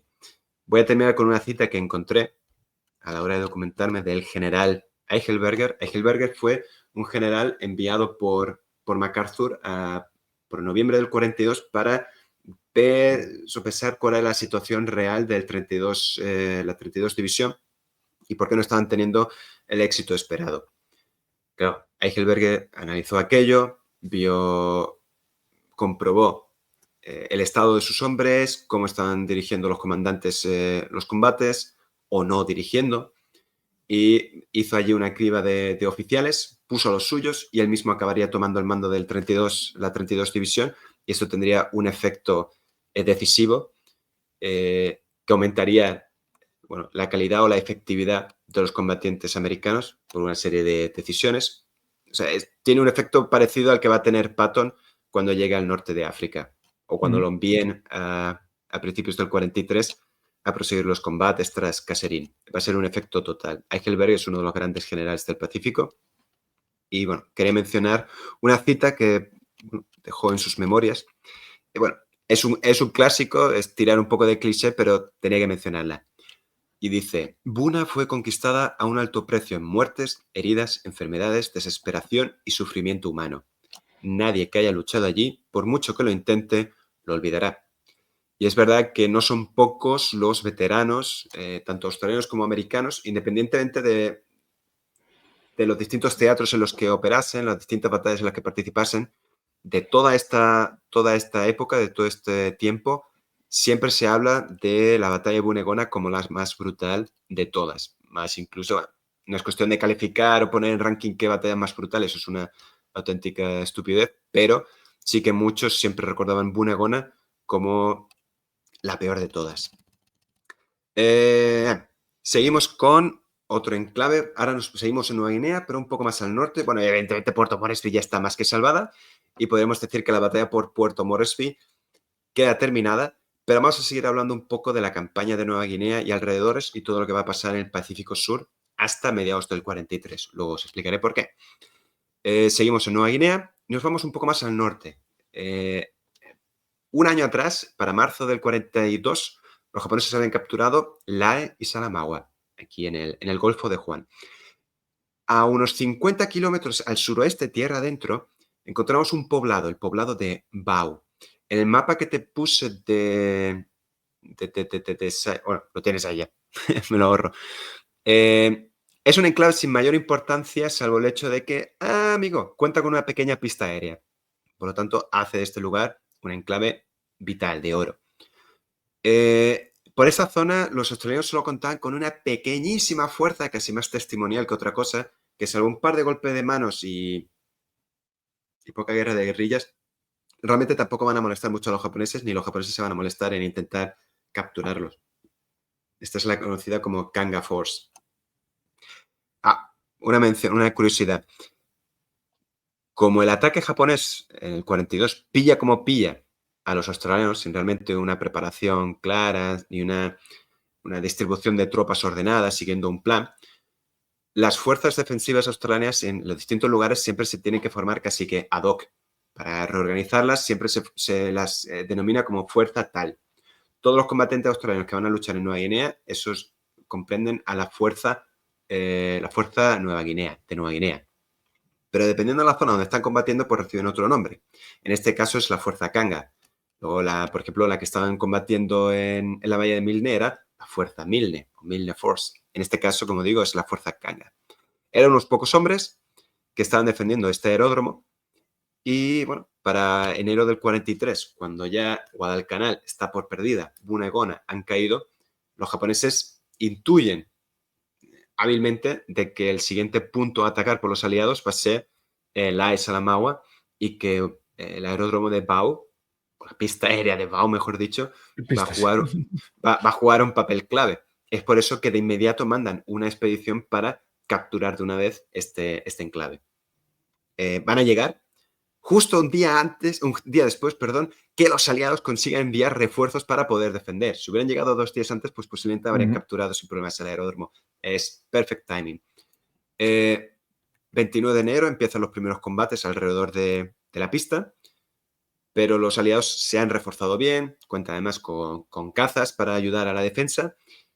6 días de combate para el 4 japoneses ante el riesgo de verse rodeados por los australianos, se tienen que retirar y termina así la batalla de Bau, que ya veremos más adelante en el siguiente capítulo la importancia que va a tener esta pista aérea. Seguimos evidentemente en el año 43, pasamos de febrero a marzo. No, esto no sería un capítulo de la Guerra del Pacífico, sino hablaros al menos de una batalla naval. Y curiosamente, cuando hablamos de toda esta primera parte de la campaña de Nueva Guinea, esta suele ser una batalla que a todo el mundo por lo menos le suena, porque la batalla naval del mar de Bismarck a todos nos suena. No podremos situarla en un momento temporal exacto, ni desarrollar o comentar cómo se desarrolló, pero a todos nos suena por lo menos de oídas. Regresemos y recordemos el contexto. Lo acabo de mencionar por la batalla de Bau, pero una vez más. Guadalcanal, estamos ya para febrero, ¿eh? Guadalcanal ha caído, Buna y Gona ha caído, Bau ha caído y los aliados se plantean recuperar Lae Salamaua como debe ser. Los japoneses lo saben, lo entienden. Tenían un contingente de tropas preparado ya para finales de diciembre, principios de enero, que iba a ser destinado en principio a Guadalcanal, la niña bonita de Rabaul en aquel momento y la mayor prioridad que era contener. Pero una vez que se decide que se va a evacuar Guadalcanal, ¿qué hacer con estas tropas? ¿Dónde enviarlas? ¿Dónde emplearlas? ¿Dónde hacen más falta? Para Buna y Gona ya es demasiado tarde. ¿Qué otro enclave es necesario defender sí o sí? Lae y Salamaua. Por lo tanto, se decide enviar este contingente, son unos 6.900 combatientes, en su mayoría tropas del ejército, infantería, también algunos infantes de marina. Se va a enviar a bordo de 8 convoyes de transporte o buques de transporte de tropas y escoltados por 8 destructores y además de unos 100 cazas situados, repartidos en los distintos aeródromos de la zona, Rabaul y principalmente Lae Salamaua. Los americanos saben, o los aliados saben, a través de la desencriptación o de mensajes encriptados, saben que los japoneses preparan un desembarco considerable en Lae Salamaua. Claro, eso es y sale de Rabaul, ¿no? Correcto, va a salir de Rabaul. Las principales operaciones siempre navales, quizás muchas van a partir de Truk, pero van a acabar pasando por Rabaul. Pero Rabaul, como digo, es el epicentro de todo este teatro de operaciones. De ahí la importancia en capturarla. El convoy parte el día 28 de febrero desde Rabaul y es detectado al día siguiente por unos B-24 americanos que dan la voz del arma y al día siguiente, el 2 de marzo, pues empieza la fiesta.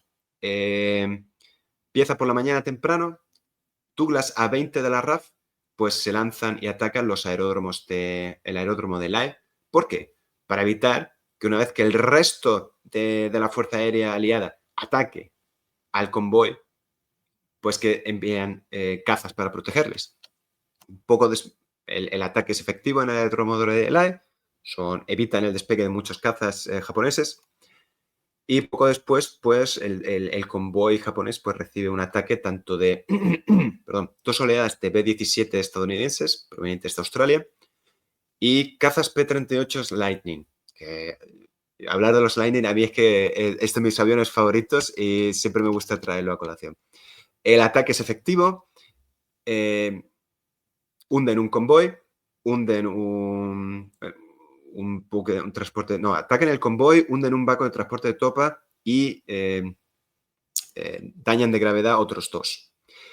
Es mencionar que los buques estos de transporte de tropas navegan muy, muy despacio. Un destructor, evidentemente, puede avanzar mucho más rápido, pero también se ve obligado a ir más lento porque está ejerciendo labores de escolta.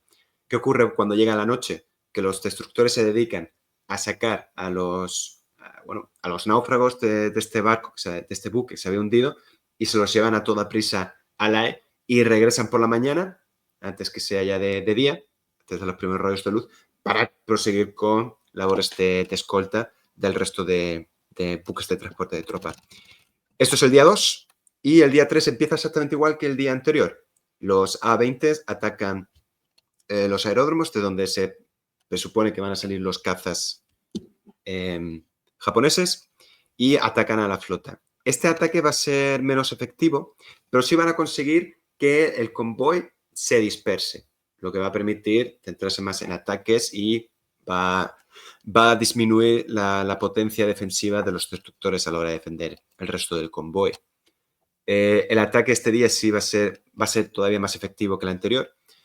Curiosamente, ya como mencioné, pequeña fricada, van a participar en este ataque también B-25s, que van a bombardear a altura media y altura de mástil. Esto es una nueva estrategia que habían estado aplicando británicos y alemanes, que era para ganar una mayor efectividad, que el bombardero fuera lo más bajo posible y ascender poco antes de llegar al objetivo. Los británicos, por ejemplo, es lo que hacen con estas bombas rodantes para acabar con las presas, estas que tienen todos estos alambres y líneas, pues para que la bomba vaya un poco dando botes. Y lo que serían las presas del Ruhr en la operación Dambuster. Correcto. Pues estos van a hacer algo parecido para buscar una mayor efectividad y va a salir bastante bien, de hecho. La batalla del Mar de Bismarck va a terminar aquel mismo día. 3 destructores son alcanzados y dañados de gravedad. Otro buque de transporte de tropas es alcanzado y hundido. Para aquel momento todos los buques de transporte o han sido hundidos o están seriamente dañados, por lo que se cancela la operación, media vuelta. Con esto termina con una importantísima victoria para el bando aliado.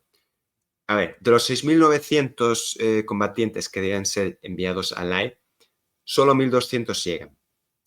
2.700 se ven obligados a regresar y el resto, 2.890, mueren.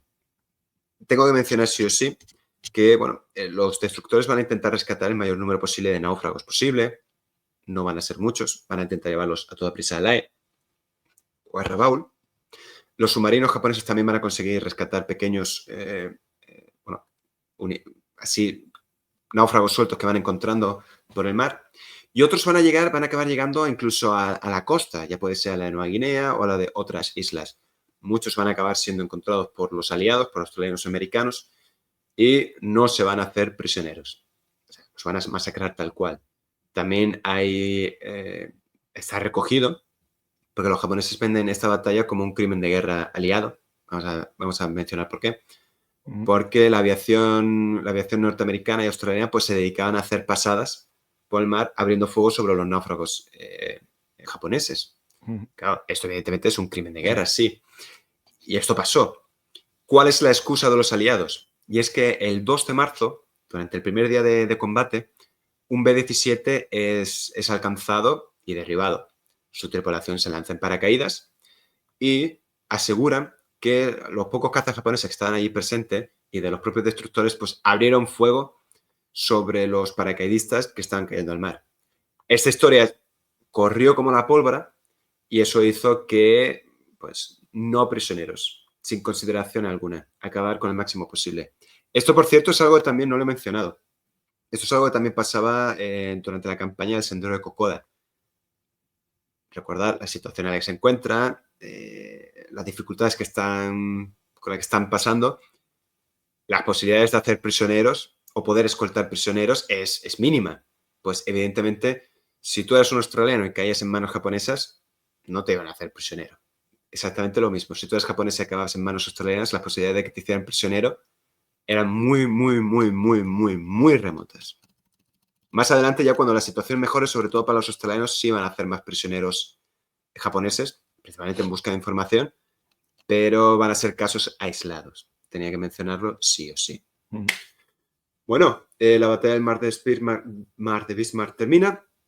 Vamos a hablar de la reacción japonesa. Perdóname que no puse fotos, porque en aquel momento me entró un ataque de... Esta es una de las fotos, la de atrás, por favor, la anterior. Esta es una de las fotos más míticas, yo creo que de la Guerra del Pacífico, y en concreto para mí es la foto que define la batalla del mar de Bismarck. Un bombardero aliado lanzándose al ataque, en este caso creo que es un buque de transporte de tropa. Sí, arrasando tal cual. Hay una curiosidad, no tengo apuntado el nombre, lo siento, pero esto fue un reportero, un camarógrafo australiano que estuvo presente en la batalla, estaba a bordo de un... ¿De qué era? Un momento, te lo digo. De un Beaufort, creo que era. Creo que esta foto también es suya. Creo. Bueno, el caso es que él recogió buena parte de la batalla y esto, bueno, aumentó evidentemente la fama del enfrentamiento porque estaba perfectamente documentado. Pues este australiano en concreto que hizo esta foto, que es una de las más míticas del Pacífico, estuvo presente en los desembarcos de la primera división de marines en Peleliu en el 44 y morirá allí. Caerá allí. Solo para recordar también, creo que uno de los especiales que vamos a hacer en esta serie va a ser reporteros de guerra, porque los hay y muy míticos. Pero bueno, recapitulemos. Guadalcanal ha caído, como ya hemos visto, Bunagona ha caído, la batalla del mar de Bismarck ha sido un fracaso para los japoneses. A partir de este momento no volverán a lanzar una operación de envío de tropas semejante nivel, siempre lo van a hacer poco a poco, prácticamente como hacen al final de Guadalcanal, que ya no envían grandes navíos, sino van a enviar poquito a poco, de manera escalonada. La situación de los japoneses es crítica, porque ven que su principal base aeronaval, Rabaul, está en peligro. Los aliados están avanzando, ha caído Guadalcanal, Nueva Guinea se están haciendo fuertes. Claro, la distancia a la que queda Rabaul cada vez se va acortando más. Y la prioridad número 1 desde su captura en enero del 42 era defender este enclave. Los japoneses necesitan un golpe de efecto, algo que, a ser posible, pueda cambiar las tornas en su favor. Y es aquí que el propio Yamamoto se pone al mando. Tsuruku Yamamoto, la leyenda, el grande Yamamoto, pasa su cuartel general de Truk a Rabaul para ponerse al mando de la que va a ser conocida como Operación Higo. Higo, no la fruta, sino I y latina /GO, Higo. Eso es un plan de la Armada que va a consistir en una serie de ataques masivos aéreos a distintos enclaves aliados en el Pacífico Sur. El Canal, Puerto Moresby, ahora lo veremos. La idea es golpear con la misma fuerza que se hizo en Pearl Harbor, de manera que los aliados sufran tales daños que esto dé tiempo a los japoneses a poder reforzarse y reorganizarse. La idea es destruir lo máximo posible la capacidad de ataque aérea aliada, en este caso enemiga, y ganar tiempo. Esto, bueno, la campaña es algo parecido en cierto modo, a la batalla de Inglaterra. Va a ser una serie de ataques aéreos que buscan acabar con el enemigo, pero los alemanes estuvieron más cerca que los japoneses, ya veremos. Los ataques comienzan el día 7 de abril. Este creo que es el ataque a nivel son aviones japoneses en Rabaul. En Rabaul, correcto. El primer ataque va a ser sobre Campo Henderson, el mítico Campo Henderson en Guadalcanal. Van a lanzar bombarderos en picado Val, ceros, casi 200 en total. Pero, bueno, salvo una corbeta neozelandesa, un petrolero y un destructor y daños muy menores en Henderson, pues no van a lograr gran cosa. Bueno, los habían detectado por el radar y por lo tanto toda la aviación en Campo Henderson había podido partir a tiempo y les había plantado cara. Unos pocos días después, el 11 de abril, hay un segundo ataque. Este va a tener lugar en la Bahía de Oro. La Bahía de Oro es una parte del litoral, la zona norte de Nueva Guinea, más al este de al este de Buneigona, pero mucho antes de llegar a la bahía de Milne. Pocos daños realmente, pero la bahía de Oro era un enclave importante porque es donde habían desembarcado o donde una parte de la presencia americana se encontraba, la misma que había avanzado siguiendo la costa de la 32 División para llegar a Buneigona, pues estaban por esta zona. En la bahía de Oro había barcos atracados, etc. Al día siguiente, el 12 de abril, el ataque se sucede en Puerto Moresby. Ahí hay un enfrentamiento considerable en el aire. 43 bombarderos Betty y 131 ceros, pues atacan allí. Van a ocasionar realmente pocos daños. Van a destruir unos pocos bombarderos todavía en tierra. Y ningún barco de tamaño anclado en el puerto va a sufrir daños. Y 2 días después, pues tiene lugar el último ataque, el 14 de abril, sobre la bahía de Milne. Alcanzan un buque transporte neerlandés. No lo hunden en el momento, pero acabará bueno, si no hundido, por lo menos varado junto a la costa. Esto es lo que va a consistir la Operación Higo. Estos 4 ataques, sin daños de consideración, mucho menos, de hecho, pero los japoneses lo venden como un gran éxito. No porque se estén creyendo su propia propaganda o porque quieran mentir, no, porque es que realmente creen que han ocasionado más daños de los que realmente han hecho. ¿Qué ocurre? Esta información llega a Yamamoto. Yamamoto se viene arriba.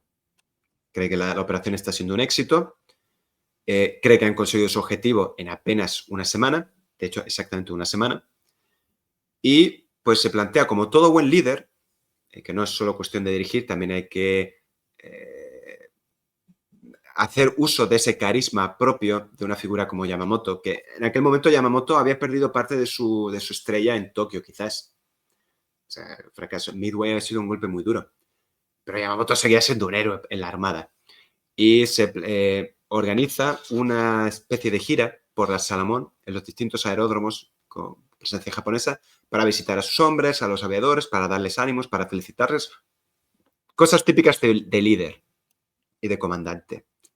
Pero, con la mala suerte, ya lo hemos mencionado varias veces, como en aquel momento los aliados están desencriptando sin problema buena parte de los mensajes encriptados a japoneses. Y este lo detectan. Estamos a mediados de abril y los americanos saben que para el 18 de abril Yamamoto va a partir desde Rabaul hasta el aeródromo de Balalai, que está en la Shortland Island, que esta es un pequeño islote justo al sur de Bougainville, que es una de las principales islas de Guadalcanal, en la parte más norte del archipiélago de la Salomón, no Guadalcanal, perdón. Los aliados saben cuándo y saben dónde. Y además saben de la puntualidad. Yamamoto es conocido por su puntualidad, así que saben que si va a aterrizar a las 7, va a aterrizar a las 7. Ahí tenemos una foto de Yamamoto en la parte izquierda de blanco durante Operación Higo. Esto es en su base en Rabaul, su cuartel general en Rabaul. Y aquí empieza, bueno, lo que vamos a... también en la foto. Correcto. Luego hay otra foto todavía mejor, que es la última foto que hicieron a Yamamoto, el mismo 18 de abril. Ahora la vemos. Los aliados tienen esta información, saben cuándo Magic descifra el mensaje y sabe dónde va a estar Yamamoto. Y aquí es que se presenta la posibilidad de acabar con el principal comandante, uno de los principales líderes japoneses en el Pacífico. O sea, es demasiado bueno como para dejarlo pasar. La leyenda urbana dice, yo lo menciono en mi libro, porque también lo leí por varios sitios, no es algo que está confirmado, pero es algo que se suele mencionar siempre. Y es que Roosevelt, el presidente de los Estados Unidos, supo de esta información y supo de la intención de los suyos de, oye, intentamos acabar con Yamamoto. Y Roosevelt, claro, vio la oportunidad, creo que yo era demasiado bueno para dejarlo pasar, pero como presidente de los Estados Unidos no veía con buenos ojos el ordenar o permitir un asesinato. La guerra sí, pero asesinato no.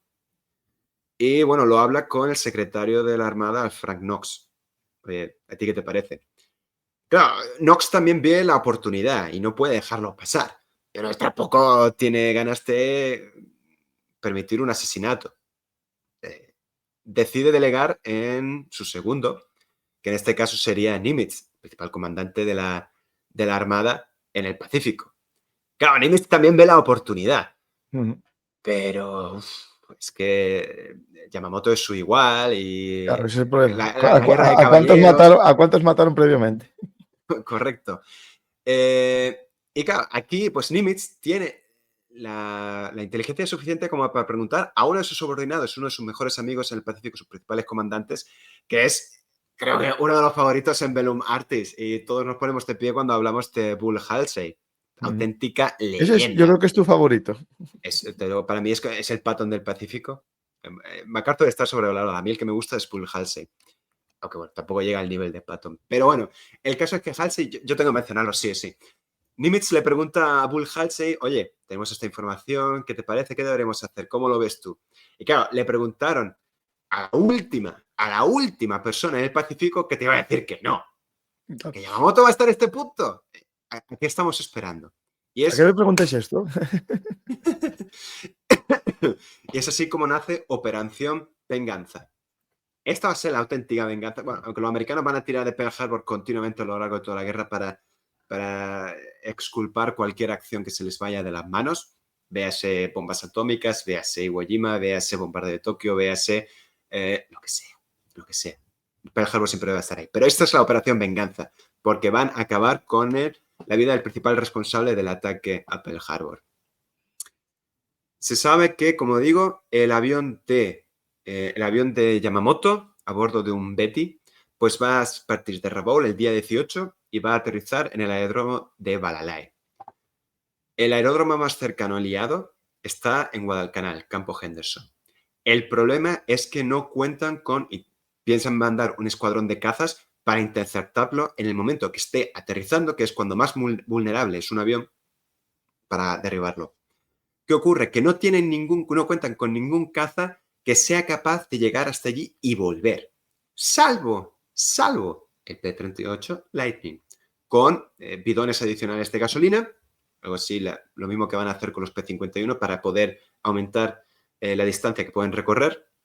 Se organiza ad hoc un escuadrón de distintos P-38 que no van a salir en línea recta de Guadalcanal hasta Bougainville, vamos a decir. Sería atravesar, tengo un mapa muy bueno de la ruta que van a seguir. No pueden ir en línea recta porque, claro, sería sobrevolar un montón de islas con presencia japonesa. Lo que tienen que es hacer, retirarse hacia el mar, luego volar a muy baja altura y entonces interceptar justo en el momento exacto, el momento en el que empieza a aterrizar el avión de Yamamoto. Esto al final son 1000 kilómetros de ida y luego ya a la vuelta sí pueden ir en línea recta, ya de perdidos al río, y eso serían otros 600 kilómetros. Es una misión larguísima, bueno, evidentemente territorio enemigo, bastante arriesgada, pero se va a lanzar a cabo. Son 18 aviones, 18 Lightning, los que van a partir el día 18 desde Guadalcanal. 4 van a ser los que van a tener el encargo de derribar el avión de Yamamoto y los otros 14 van a ejercer labores de escolta. Al despegar, 2 de esos 14 tienen problemas mecánicos y se quedan, así que van a ser solo 2. Y el principal protagonista de esta acción, y protagonista en mi libro, es un tal Rex T. Barber, un piloto con bastante experiencia. Y bueno, voy a leer un fragmento de mi libro y con esto vamos a terminar el programa de hoy. Esperando que esto que os guste y que os anime a, como digo, a comprar el libro. Esta es, como digo, una foto de Yamamoto el mismo 18 de abril. Esta es una de las operaciones más alucinantes que van a realizar los americanos en la guerra, por lo menos en el Pacífico, en mi opinión. Y también tengo que decir que este capítulo fue uno de los que mejor me lo pasé a la hora de escribirlo.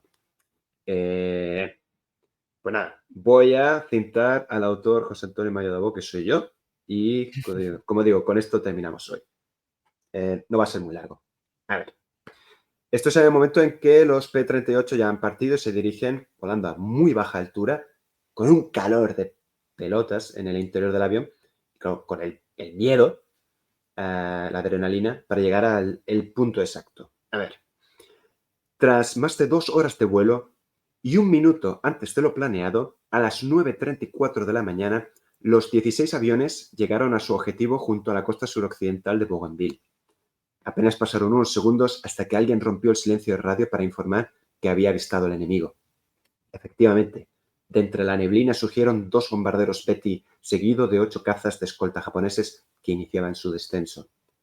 Sin la certeza de saber en cuál de los 2 bombarderos viajaba Yamamoto, el éxito de la misión pasaba por derribar ambos aviones.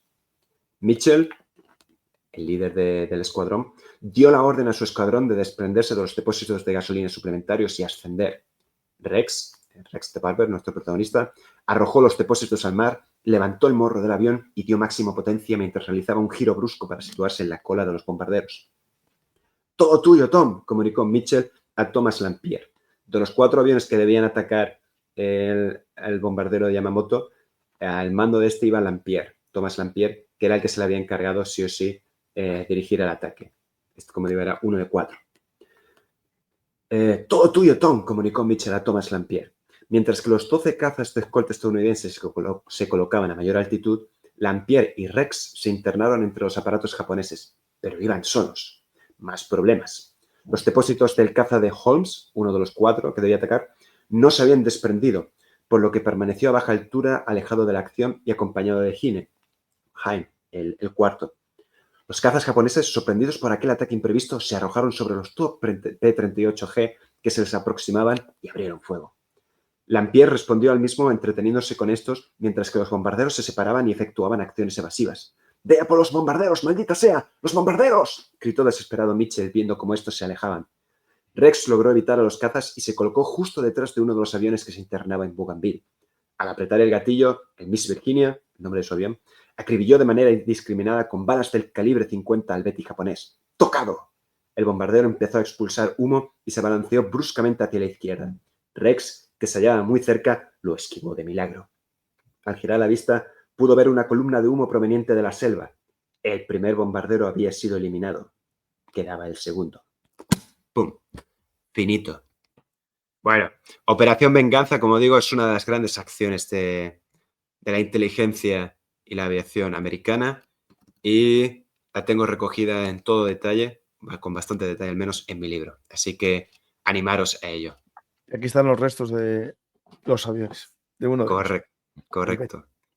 Es, como digo, tiene... Justamente de Yamamoto.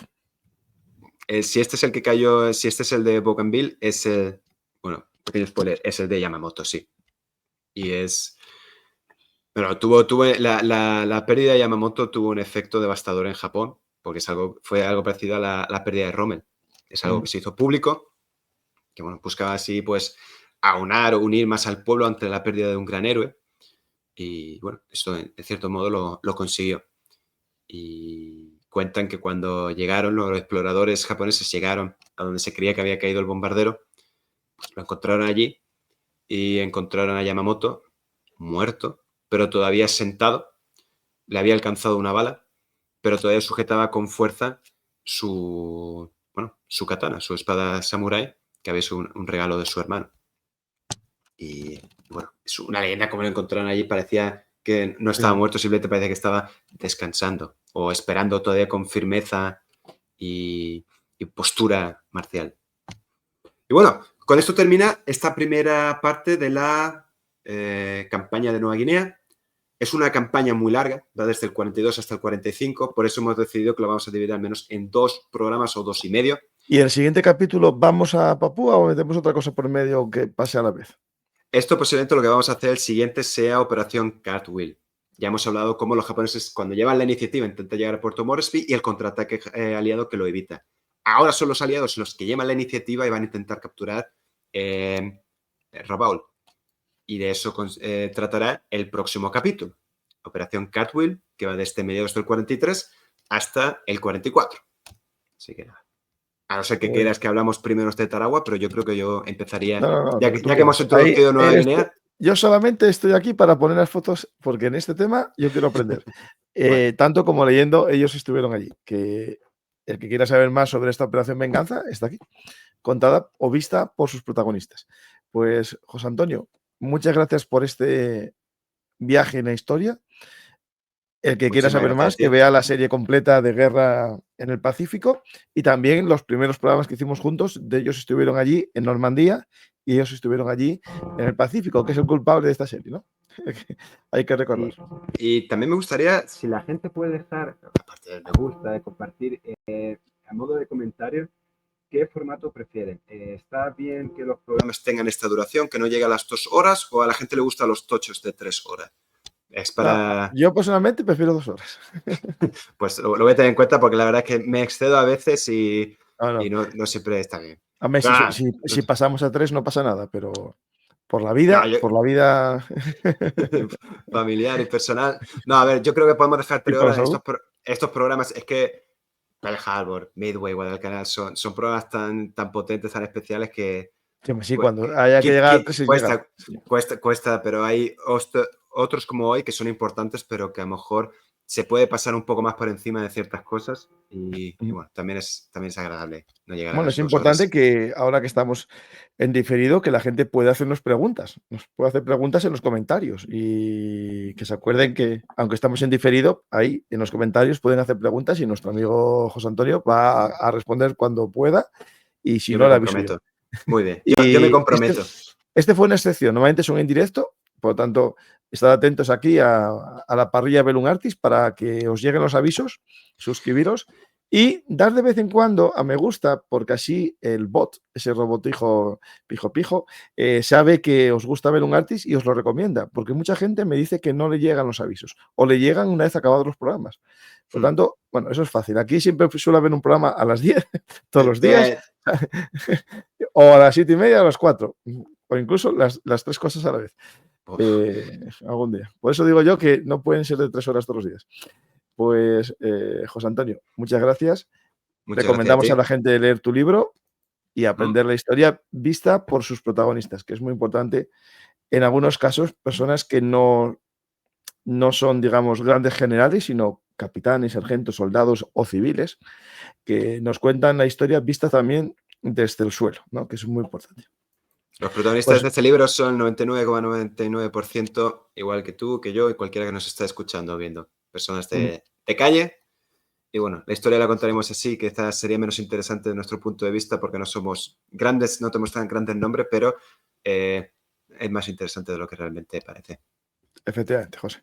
Pues muchas gracias y si quieres decir algo al público como despedida final. Muchas gracias a todos los que seguís apoyando esta serie de la Guerra del Pacífico. Sabemos que no siempre es fácil, sabemos que no siempre puede ser interesante para la mayoría, pero yo no estoy de acuerdo. Yo creo que es fascinante la Guerra del Pacífico, muy poco conocida. En casos como hoy, yo mismo con cada programa aprendo y con este he aprendido creo que más que con ningún otro. Así que nada, gracias por el apoyo y cualquier cosa que queráis para mejorar la serie, por favor, dejadlo en comentarios porque vosotros sois al final los que mandáis. Yo solo sé que cuando unimos o voy a unir toda la serie, cuando aquí acabemos, va a pasar de las 30 horas. Yo creo que va a ser la serie más larga de la historia de Bellum Artis. Y... Haz una lista de reproducción, Guerra del Pacífico. No, ya está hecha. Yo creo que está hecha la lista de reproducción. Y este programa está ya en la lista. Cuando la gente lo esté viendo, le va a salir después a lo mejor todos recomendados. Pues muchas gracias a todos. Espero que os haya gustado el programa. Y el único precio de este viaje, ya sabéis, es dar a me gusta, dejar un comentario, compartir en vuestras redes sociales. Y, como no, suscribiros activando la campanita para que os lleguen todas las notificaciones. Y a punto de los 100.000 seguidores. Estamos ahí y puede que algunos de los que esté viendo este vídeo sea ese 100.000 suscriptor, ¿no? Pues muchas gracias a todos, especialmente a los que apoyan al canal desinteresadamente, como fans, como suscriptores en las distintas plataformas, porque anima a seguir contando historias. No os doy contenido extra, porque sabéis que desde el primer día mi política es mostrar la historia y en el canal de actualidad lo que está pasando a todo el mundo, ¿no? Pues gracias a los que apoyáis al canal y también a los que invitáis a un cafetín de vez en cuando para que recuperemos fuerza después de cada programa o durante el programa. Gracias a todos y hasta la próxima. Hola amigos de la historia militar. Si os ha gustado este contenido, por favor apoyadnos en iVoox, YouTube o Patreon. Recordad que Bellum Artis es vuestro canal de historia militar y trabajamos para daros los mejores contenidos. Muchas gracias a todos y hasta la próxima historia hablada. Y no os olvidéis de dar a me gusta y compartir.